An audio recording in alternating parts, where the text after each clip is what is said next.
8 million people inhabit the city of New York, which is made up of 5 distinct boroughs. Each year, approximately 44 million tourists make it their travel destination, visiting the most famous landmarks of the city.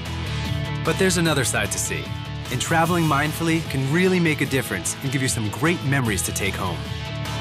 There are plenty of sites off the beaten path, and those are the ones I like to seek out. With all the chaos, traffic, and congestion of this city, eco-friendly doesn't immediately come to mind. But Manhattan is actually one of the greenest cities in America. New Yorkers live in smaller spaces and rely heavily on public transportation.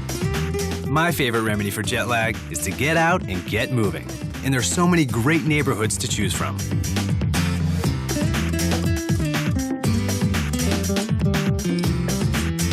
Manhattan is already famous for Times Square, Central Park, and its powerful skyline. Since this is a walking city, the best way to get around is by your own 2 feet. I'm on my way to meet Big Onion for the Brooklyn Bridge walking tour. These tours are led by local guides who are skilled at peeling away the layers of the city, bringing you back in time, and pointing out the things you wouldn't necessarily think are significant. And you know what? These walking tours sure beat a hot, smelly, gas-guzzling tour bus. Seth Campbell started Big Onion walking tours while he was a student at Columbia University nearly 20 years ago. Today, he has 40 guides from all over the world. The name Big Onion is very interesting. I would have gone with Big Apple, but how did you come up with that name?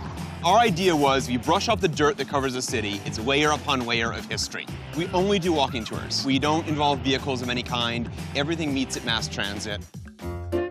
My group gathers on Chambers Street near City Hall for a brief history lesson. And then we're off to trek across the most famous bridge in the city. New York is a walking city. It's one of the greatest walking cities in the world. Buses are banned from the Brooklyn Bridge. If you want to cross the bridge, you need a private car, or you need your 2 feet, or a bicycle. The way we're doing it is the way that it was meant to be from the beginning. In the 1800s, the East River was the busiest stretch of water in America. The populations of Manhattan and Brooklyn were exploding, and residents were badly in need of an alternative to the ferry. John Roebling, a famous bridge builder, envisioned a new type of suspension bridge that would seemingly defy gravity. Workers cleared away layers of silt in compressed, airtight cylinders called caissons, nearly 80 feet below the river. You were paid 14 cents an hour to work in those caissons. Considered one of the highest paid physical jobs in the city of New York at the time. The majority were Irish immigrants, doing incredibly dangerous work.